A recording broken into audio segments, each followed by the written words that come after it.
Shubhashree classes आज ये अध्याय को आप समस्त को स्वागत। आम आलोचना करुछंती मधुसूदन राव को रचित कविता निर्वसितर बेला। निर्वसितर गोटे दुख अच्छी कौन अच्छी गोटे दुख अच्छी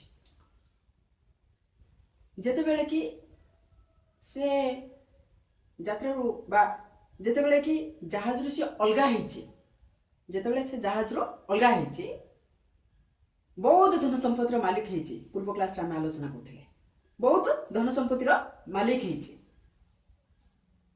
मालिक हेबा सत्वे मध्य किंतु निजर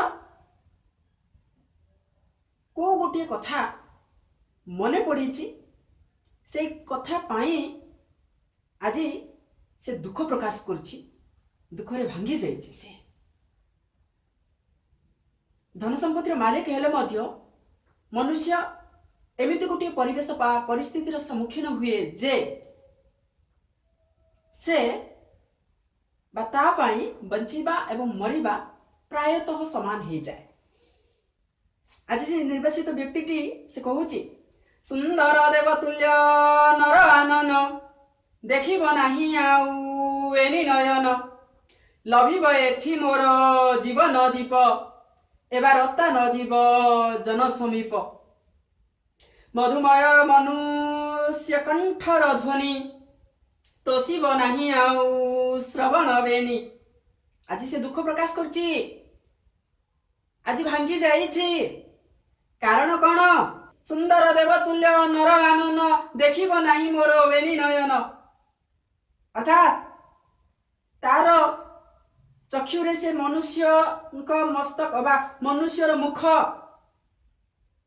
मनुष्य को दर्शन करि परिबो नाही। आउ से अनुभव करिछि मु जेते बेले एठी मृत्युवरण करि जीवी अर्थात मोर जीवनर जो दीप शिखाटी जळुछि से जेते बेले लिभि जीव लिभि गला परे एई खबर बा मृत्युर खबर तांको आत्मीय स्वजन बा मनुष्य मानक निकटरे पहुंची पारिबो नाही। का पाखरे? मनुष्य मानक पाखरे पहुंची पारिबो नाही। से दुख प्रकाश करिछि। कौन प्रकाश करछि? दुख प्रकाश करछि। मु एठी जदि मरि जीवी ए खबर आ काहारी पाखकु से जीव नाही। मधुमय मनुष्य कंठर ध्वनि तोषिब नाही आउ श्रवण बेनी। मनुष्यर कंठस्वर अति मधुर अति आपणार अति प्रिय अति आत्मीय किंतु मोर कर्ण को मनुष्यर कंठस्वर आउ शुभा जीव नाही बा आउ शुभा जाउनी भी। मनुष्य मानक पाखरे थिले से कौन अनुभव करूथिला किंतु आज मनुष्य मानक ठारू दूरे गला। आज बहुत से भांगी पड़ी दुख प्रकाश करछि। ता अंतरर वेदना केही मध्य उपलब्धि करि परिबो नाही केही मध्य अवगत होई परिबो नाही। हृदयर जो दुख जो कष्ट जो जंत्रणा से छटपट होउछि कलबल होउछि। पुणी मोकंठ शब्द जेवे हुए बाहर चमकी पड़े जन्हे आउ काहार भ्रमंती चौपासे पशु निकर नुहंती मते देखी भय कातर। ए जो चारि पार्श्वरे जेते गुड़िए पशु पक्षी कीट पतंग ए समस्त देखा जाउचंती परिदृश्यमान होउचंती। एमाने मनुष्य मानक को देखी आदि भयभीत हुअंती नहीं। मनुष्य मानक को देखी आदि भयभीत हुअंती नहीं। आउ से उपलब्धि करूची जेते बेले कि से किछि शब्द उच्चारण करूची से शब्द अनुरणित होई प्रतिध्वनित होई पुणी ता पार्श्व को आसी पहुंचुची। पहुंचला परे से उपलब्धि करूची मो कंठस्वर प्रकृत स्वर ये नुह अर्थात ये आउ गोटे काहारी कंठस्वर निज पाटिरू निज मुखर निसृत है वाणी किंतु मनुष्य बा निर्वासित व्यक्तिटी से कथा अवगत हो पारुनी जानी पारुनी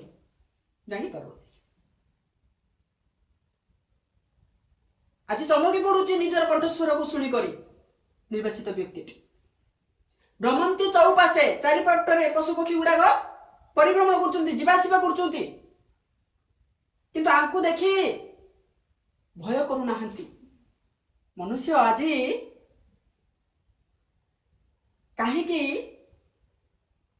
ये जो समाज भितर रही निजक ख्याति संपन्न कर पारुची महान बोली कही पारुची कारण ताकू देखिले लोक डरुचंती बोली उद्देश्य होची से आउ किछि नुह अर्थात मनुष्य निजक श्रेष्ठत्व करुची कारण कौन ना अन्य मानक भयभीत कर पारुची बोली आज पशु माने ताकू देखिले डरु नाहंती बोली से आज दुख प्रकाश करछि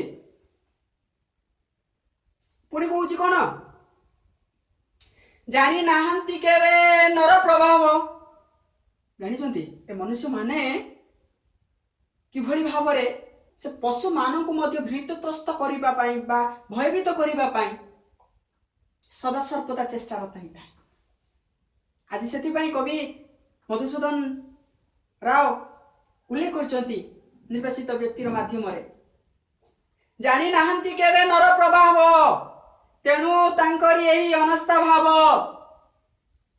मनीष मानू एमाने केवे देखी नाहंती सेथिपाई जेन तेन प्रकार रे परिभ्रमण करछंती मनुष्य को देखिले भयभीत करबा कथा अर्थात मनुष्य अन्य को डरे पारे बोली से होचे मनुष्य श्रेष्ठ मनुष्य ना कि पशु गुड़ी को आकु देखि भयभीत हेउ पारु नाहंती बा हेउ नाहंती तेणु करी से कहउचंती तेणु करी तांकर एही अनस्था भाव एणु तने परिभ्रमण करचंती आनंद रे परिभ्रमण करचंती काहे बंधुता काहे प्रेम सुंदर जार प्राप्ति जोगु देवता नर थांता जेबे मोर विहंग पक्ष लंघी भीषण गिरी समुद्र वक्ष देखंती प्रियजन मुख कमल हुंत संतापित प्राण शीतल धर्म सत्य पथे नित्य संचारी नाचंता आनंद रे हृदय मोहरी आज से उपलब्धि करछि आज मनुष्य बंदिया हेबा पाई ईश्वर हेबा पाई हेले कौन दरकार बंधुता दरकार दरकार प्रेम सत्प्रेम सद्भावना जदि बंधुता अछि मनरे सत्कामना अछि सकाम भावना अछि ताहाले से मनुष्य कौन हुए देवता रूप रे आम निकट रे उपस्थित हुए आज जदि निर्वासित व्यक्तिर मनस्तात्विक दृष्टिकोण आमे देखिबा से उपलब्धि करछि लोक मानक मध्य रे रहिले ही लोक मानकर सुख दुख हस कांद सहित मिसी कार्य कले ही प्रिय भाजन हे पारिबो महान हे पारिबो आज से मानसिक स्तर रे से प्रस्तुत हेछि मन माने से भाबुची ए धन संपत्ति रे मोहरे मनुष्य दग्धीभूत हेबा अनुचित कारण बंधुता अर्जन करिबा दरकार एवं सद्भावना रक्षा करिबा दरकार ताहाले से निश्चित रूप रे ए समाज रे नमस्य होई पारिबो पूज्य होई पारिबो देवतार आसन रे आसीन होई पारिबो आज प्रेम पाई बंधुता पाई मनुष्य मध्य देवता ही पारिबो देवता ही पारिबो आज से उपलब्ध करछि दरकार नाही ए धन संपत्ति दरकार नहीं विशाल साम्राज्य हाथी घोड़ा ए विभिन्न प्रकार कीट पतंग पशु ए सब किसी मत दरकार नहीं ए विशाल साम्राज्य मत दरकार नहीं मु अधीश्वर होगा मु चाहे नहीं भगवान करते कि मोर विहंग पक्ष था विहंगर अर्थ पक्षी जदि पक्षीटीए मोर था पक्षी दुईटी जदि था ताहले मु निश्चित रूप ये जो विशाल समुद्र को लंघन करी सुउच्च पर्वत को लंघन करी मु पार हो सारी मोर आत्मीय स्वजन मानक निकटरे मु पहुंची पारि थांती समुद्र को लंघन करती पर्वत को लंघन करती आउ मोर आत्मीय स्वजन पाखरे तांकर हस खुशी मुह को देखी हसकांत मुह को देखी मु आनंद उपलब्धि करता आ देखी थांती मो प्रियजन मानकर आनंद रूपक बा पद्म रूपक मुहटी को मुख कमल अर्थात पद्म रूपक मुह सबुठ सौंदर्यर अधिकारी होउछि पद्म तेणुक पद्म भलिया मुख को मु दर्शन करथांती बोली से उपलब्धि करछि किए निर्वासित व्यक्ति आ से उपलब्धि करछि धर्म नित्य पथे नित्य संचारी नाचंता आनंद रे हृदय महरी आ से उपलब्धि करछि मु धर्म मार्ग रे जाई थांती सकाम भावना मन रे रखी थांती मु सकाम भावना रक्षा करे मु आनंद रे रही थांती कौन करथांती आनंद रे रही थांती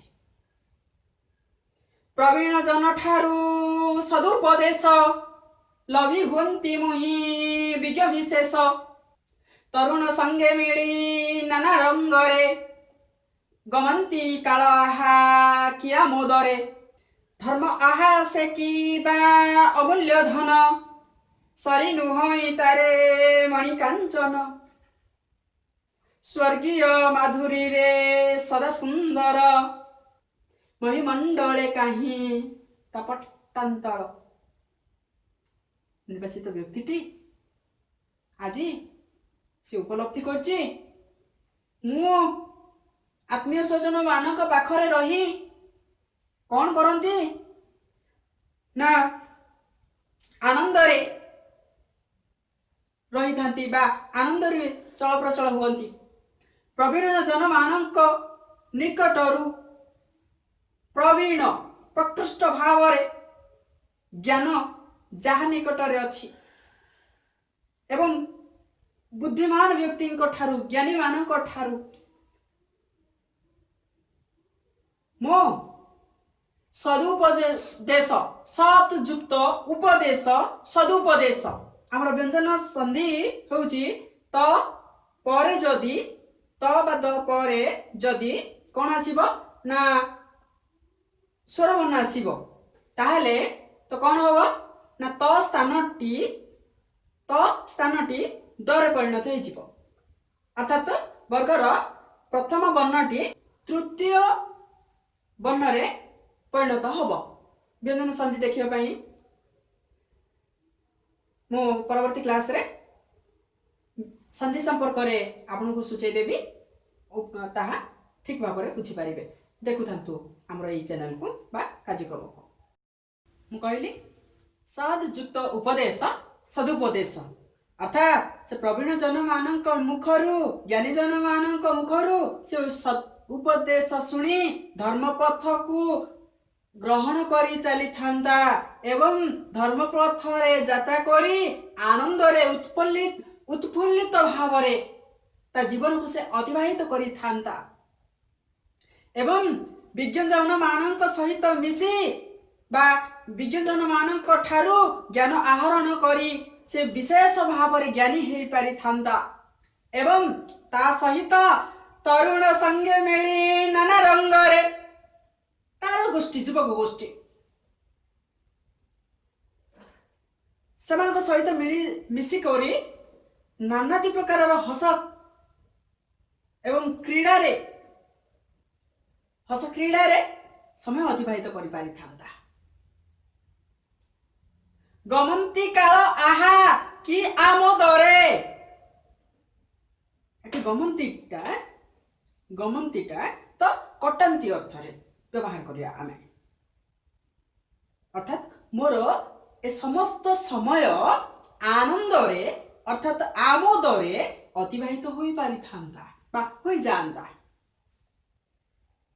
ଧର୍ମ ଆହା କି ବା ଅମୂଲ୍ୟ ଧନ, ସବୁଠୁ ବଡ଼ ଧନ ହଉଛି କେଉଁ ଧନ? ଧର୍ମ ରୂପକ ଧନ।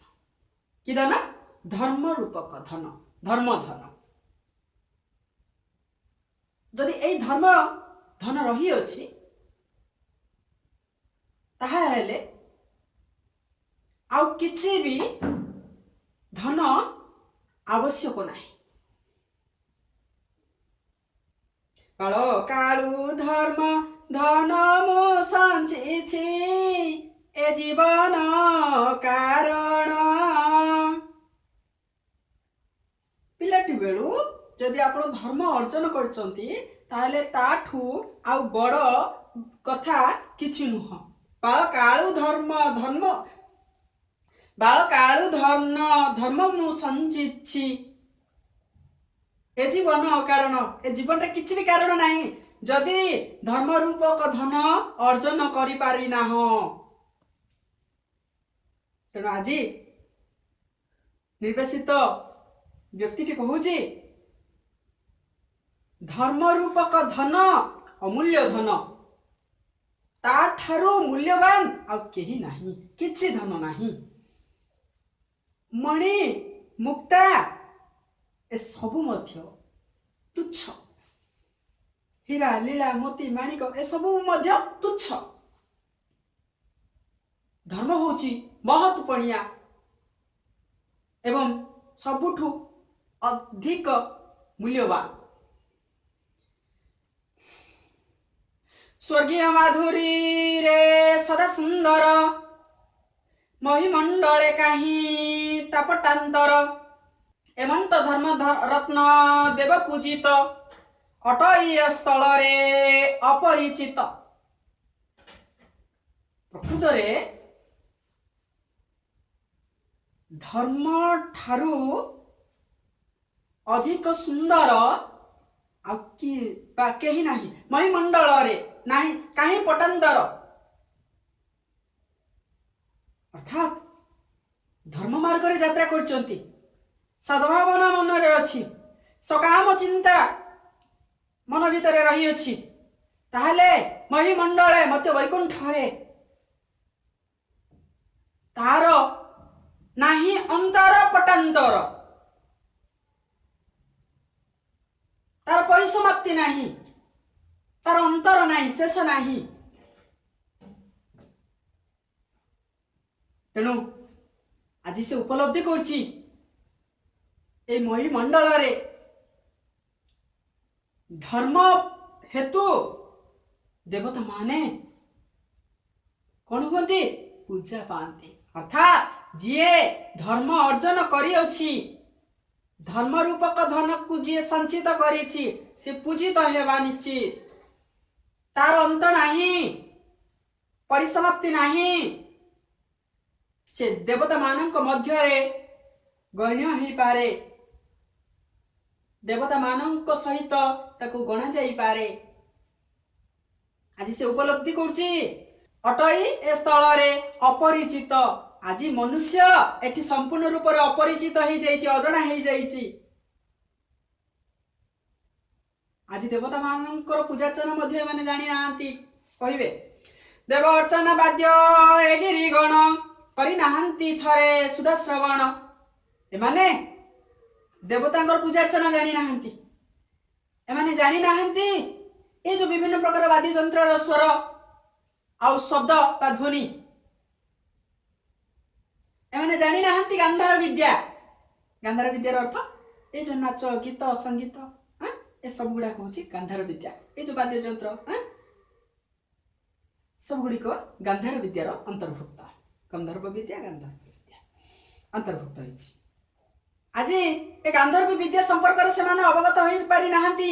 ଏଇ ଗିରି ଲତାଗଣ, ଏ ଯୋଉ ବିଭିନ୍ନ ପ୍ରକାରର ଜୀବଜନ୍ତୁ, କୀଟ ପତଙ୍ଗ ଏ ସମସ୍ତେ ଅଛନ୍ତି। ଆଜି ଏ ସ୍ଥାନରେ ଏ ସ୍ଥଳରେ ସମ୍ପୂର୍ଣ୍ଣ ରୂପରେ ଅପରିଚିତ ହେଇଯାଇଛି। ଆହୁରି ସେ ଉପଲବ୍ଧି କରୁଛି ଧର୍ମ ଉତ୍ସବ ସୁଖ ଏ ଘୋର ବନ, କଦାପି କରି ନାହିଁ ବାରେ ଦର୍ଶନ, ବୃଥା ଜୀବନ ଯହିଁ ନାହିଁ ଧରମ, ପଶୁ ଲୀଳା ସାଧନା ମାତ୍ର କରମ, ରେବାୟୁ କ୍ରୀଡ଼ା ନକ ମୁହିଁ ତୋହର, ମୋର ପ୍ରାର୍ଥନା ବାରେ ଶ୍ରବଣ କର। ଆଜି ସେ ଉପଲବ୍ଧି କରୁଛି ନିର୍ବାସିତ ବ୍ୟକ୍ତିଟିଏ ସବୁଠାରୁ ଉତ୍ସବ ମୁଖର ହେଉଛି ଧର୍ମର ଉତ୍ସବ। ଆଧ୍ୟାତ୍ମିକ ଉତ୍ସବ ଗୁଡ଼ିକ ଭାରତୀୟ ସଂସ୍କୃତିରେ ଓତପ୍ରୋତ ଭାବରେ ସଂଶ୍ଳିଷ୍ଟ ହୋଇଛି। ତେଣୁ ଭାରତୀୟ ସାଂସ୍କୃତିକ ପରମ୍ପରାରେ ଏଇ ଯୋଉ 12 ମାସରେ 13 ପର୍ବର ଆୟୋଜନ ହୁଏ, ବିଭିନ୍ନ ପର୍ବର ପ୍ରଭାବ ବା ବିଭିନ୍ନ ପ୍ରକାର ପର୍ବର ନୀତି ନିୟମ ଆଚାର ବ୍ୟବହାର ସମ୍ପୂର୍ଣ୍ଣ ରୂପରେ ପୃଥକ, ଅଲଗା, ସମ୍ପୂର୍ଣ୍ଣ ରୂପରେ ଅଲଗା। ନିଆରା ସଂସ୍କୃତି, ନିଆରା ଭାରତୀୟ ପରମ୍ପରା, ଉତ୍କଳୀୟ ପରମ୍ପରା, ଉତ୍କଳୀୟ ମାନଙ୍କର ବୈଶିଷ୍ଟ୍ୟ। ତେଣୁ ଏଠି ସେ ଉପଲବ୍ଧି କରୁଛି ନିର୍ବାସିତ ବ୍ୟକ୍ତିଟି। କବି ସନ୍ଦେଶ ବି ଦଉଛନ୍ତି ଆମକୁ, ଯେଉଁମାନେ ଏଠି ଆସିଛନ୍ତି କେବଳ ଭୋଗ କରି ଚାଲିଯିବେ, ସେମାନଙ୍କ ଜୀବନ ମହାନ ହେଇପାରିବ ନାହିଁ,